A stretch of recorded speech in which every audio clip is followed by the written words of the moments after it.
Today is a fast day. As it was in Israel many years ago, this is supposed to be a fast day where you eat nothing, not because we're cruel, but that is according to God's command. Today is one of the days in God's church where we take an offering. So hopefully you brought your offering envelope with you to give to God as He has requested and required. Today is an unusual day, but it is nonetheless a day of great significance in the sight of God. I'm going to read to you this morning from Leviticus chapter 23 as a backdrop, a setting as to what gives us the boldness and the bravery and the right to come here on a day like today. As you know, all of the various feasts or festivals are mentioned in Leviticus chapter 23. I'm reading from verse 26. Pay attention, please. And the Lord spake unto Moses, saying, also on the 10th day of the 7th month, there shall be a day of atonement. This is not the 7th month in the Roman calendar, but we observe God's calendar. So we are on point. Today then is the day of atonement. And as we were taught in school, this big long word can be broken into 3 syllables. Atonement. And we will explain that as we go along. Shall be a day of atonement. It shall be an holy convocation or holy convening, as we are doing today, unto you, and you shall afflict your souls. That is a day of fasting, no eating, no drinking. I think among the Jews that observe this day, they say you can have a little soup, but God says nothing should be consumed from sunset yesterday until sunset today. Shall afflict your souls and offer an offering made by fire unto the Lord. Hopefully your offering is made by fire today. We don't take an offering every week. Today it's going to be a hot offering. It's a big one. And I hope you're ready to give to God what He deserves. Verse 28. And you should do no work in that day. God's people do not work today. We stay away from work as God has here commanded. For it is a day of atonement. There's that word atonement used another time. To make an atonement, there it is again, for you before the Lord your God. For whosoever or whatsoever soul or person it be that shall not be afflicted or fasting in that same day, he shall be cut off from among his people. And whatsoever soul it be that does any work in that same day, the same soul will I destroy from among his people. So herein lies the authority we have, though we are Sabbath observants, to meet on this particular day.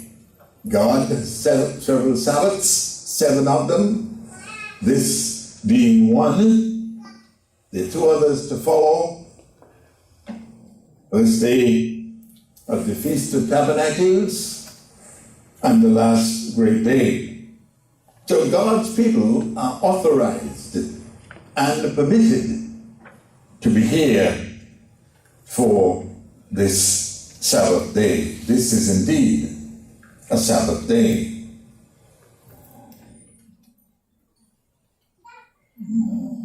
Looking now for Leviticus chapter 16,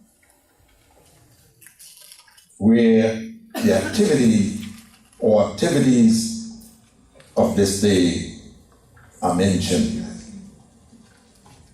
Leviticus chapter 16,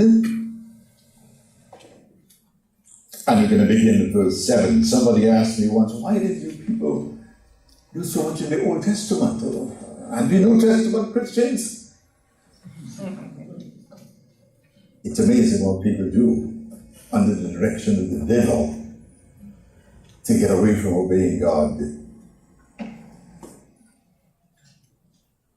In verse 7 of Leviticus 16, let's read verse 6 to get the context. Leviticus 16, verse 6. God, speaking to Moses, says, "And Aaron shall offer his bullock of the sin offering which is for himself, and make an atonement for himself and for his house." Verse 7. "And he shall take the 2 goats and present them before the Lord at the door of the tabernacle of the congregation." Verse 8. "And Aaron shall cast lots upon the 2 goats, one lot for the eternal Lord, and the other lot for the scapegoat should be a scapegoat." In verse 9. "And Aaron shall bring the goat upon which the Lord's lot fell, and offer him for a sin offering. But the goat on which the lot fell to be the scapegoat shall be presented live before the Lord, to make an atonement for him, and to let him go for an scapegoat into the wilderness." We'll stop there for now.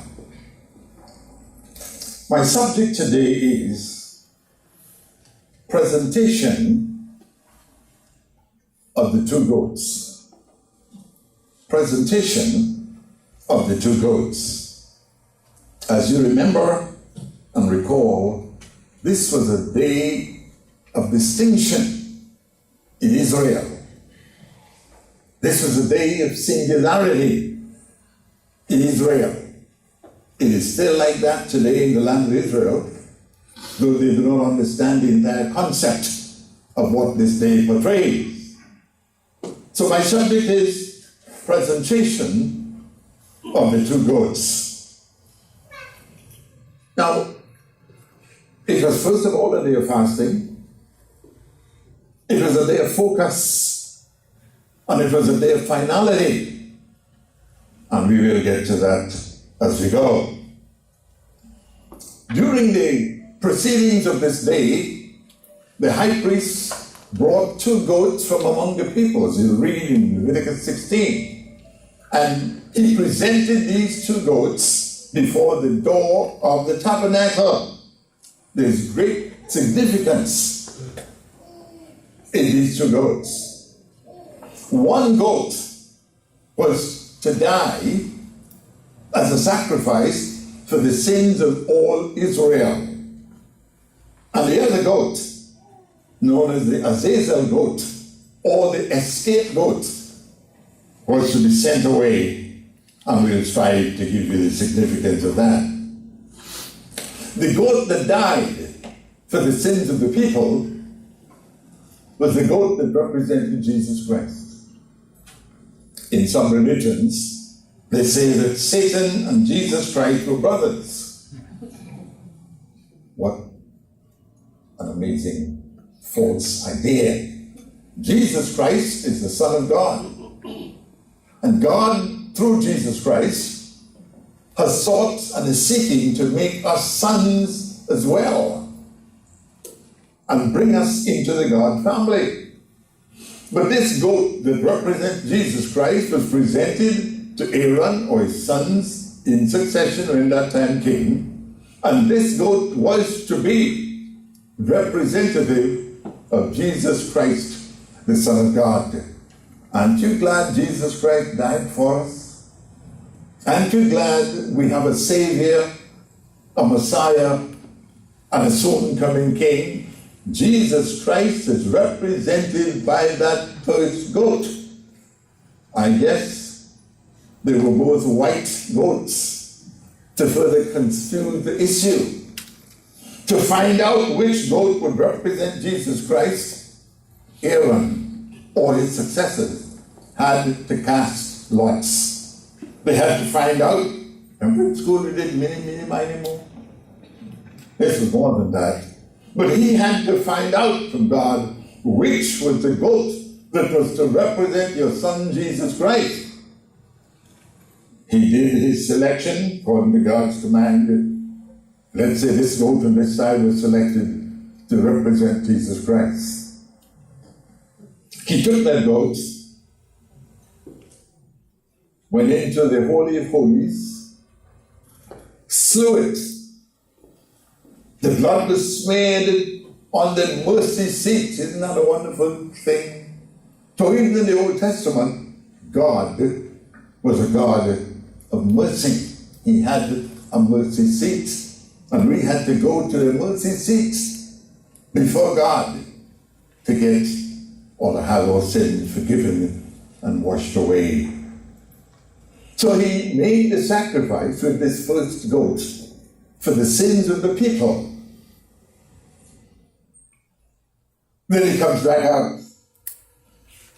Before he made the sacrifice, he laid his hands on both goats. And the one that was to be the Christ goat, so to speak, was sacrificed. And now he comes back out of the Holy of Holies, and there is this other white goat standing there. And the ceremony continues. He places his hand, both hands, on the head of this other white goat, and he confesses on this goat the sins of all Israel. That's one of the reasons why people confuse the meaning of the goats. That's why we're speaking about the presentation of the two goats.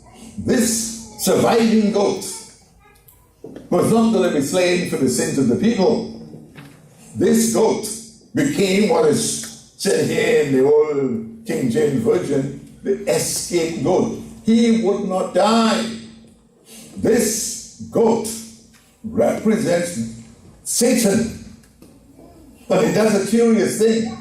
He prays over this goat, and upon this goat he confesses all the sins of Israel. All of Israel's sins were confessed on the head of the second goat.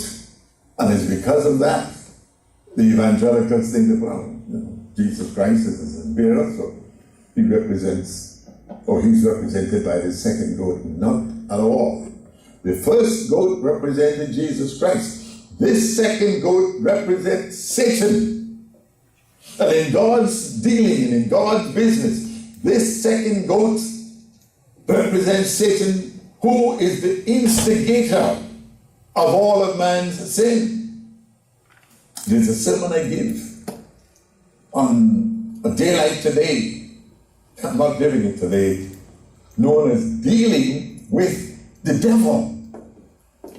We think we can deal with the devil. We think we can handle him. And on many occasions we find we cannot. But God has assigned his son Jesus Christ to deal with the devil. And he will. In this, could we call it a pantomime? In this scenario, when the priest prays over this second goat, the Bible tells us that he is sent away, as would Satan in that time to come. Verse 11, Leviticus chapter 16. And Aaron shall bring the bullock of the sin offering, which is for himself, and shall make an atonement for himself and for his house, and shall kill the bullock of the sin offering, which is for himself, and he shall make a censer full of burning coals of fire from off the altar before the Lord, and his hands full of sweet incense, beaten small, and bring it in the veil. Again, another part or aspect of the ceremony of that day. And it is said that that incense, that smoke that ascended from that burning incense, is typical of our prayers before God. Going down to verse 21 of Leviticus 16 still, we'll find as this ceremony proceeds with this goat upon which he is prayed, verse 21, and Aaron shall lay both his hands, lost my space, shall lay both his hands upon the head of the live goat. I haven't found it yet. Thanks for waiting on me.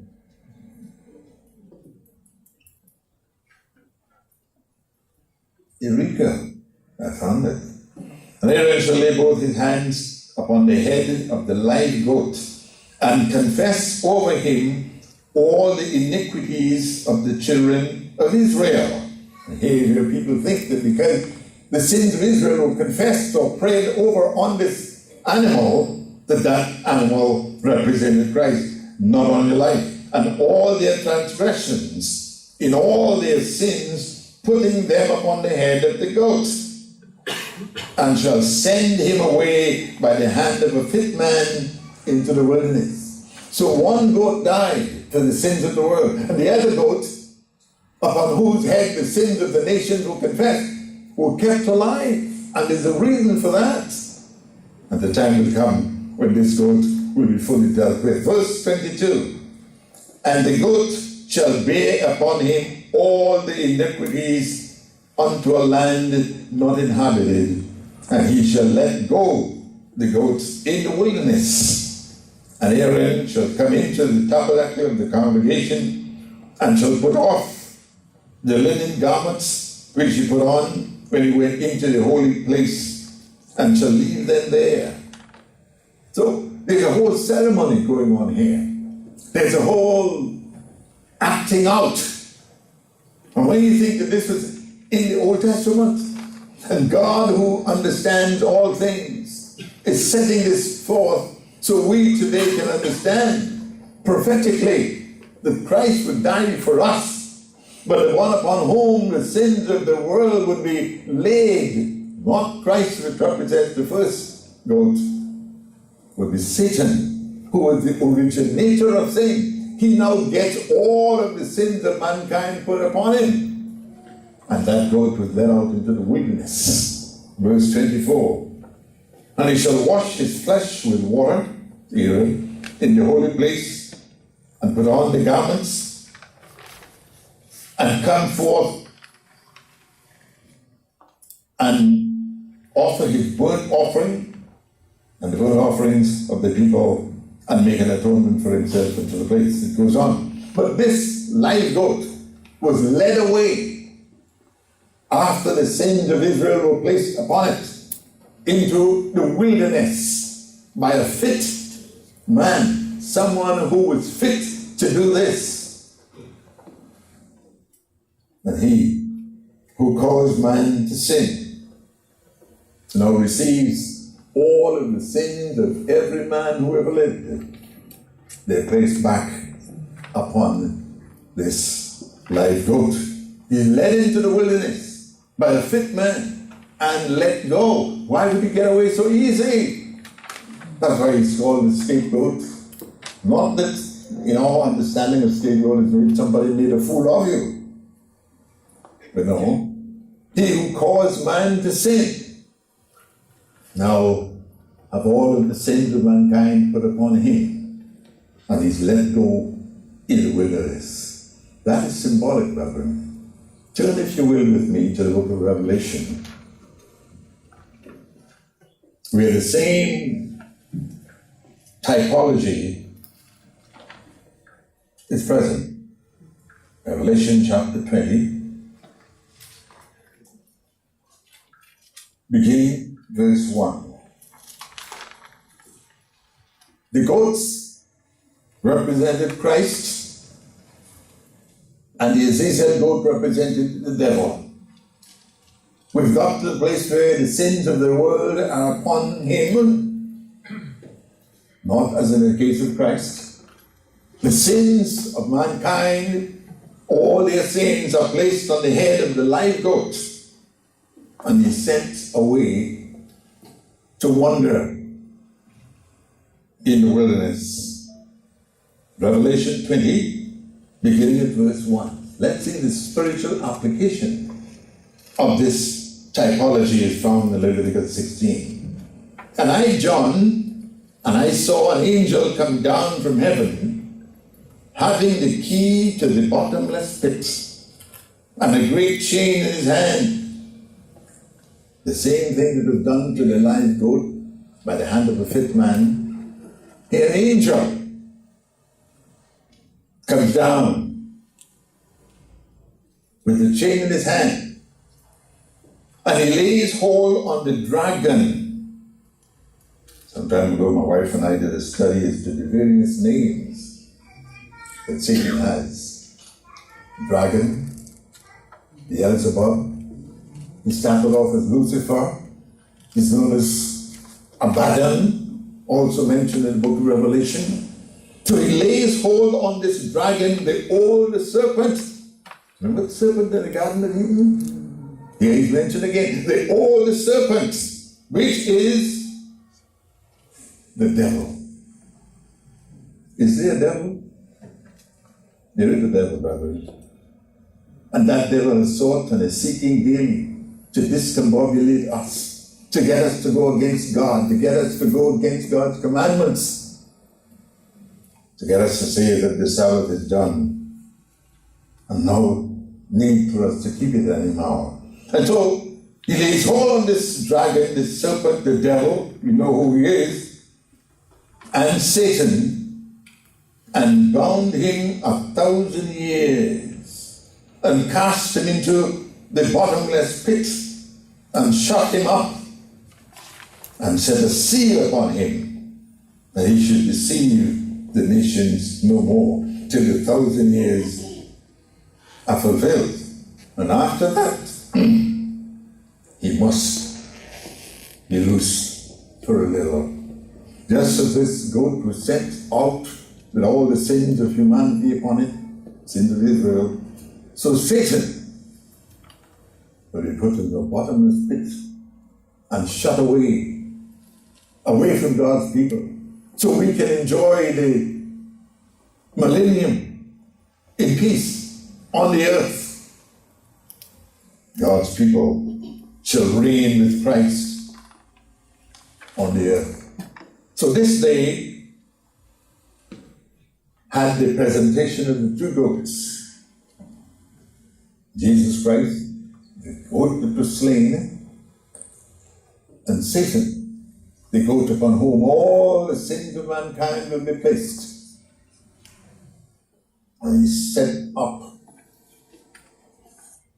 That's why he's called the scapegoat. Set up and bound 1,000 years in the bottomless pit. So, brethren, God has painted these pictures for us, and he wants us to know that he's aware of what's going on. That's why we're here today.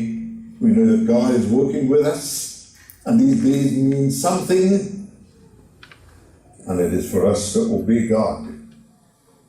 Whenever God says it is a Sabbath, we must obey God and do as he has said.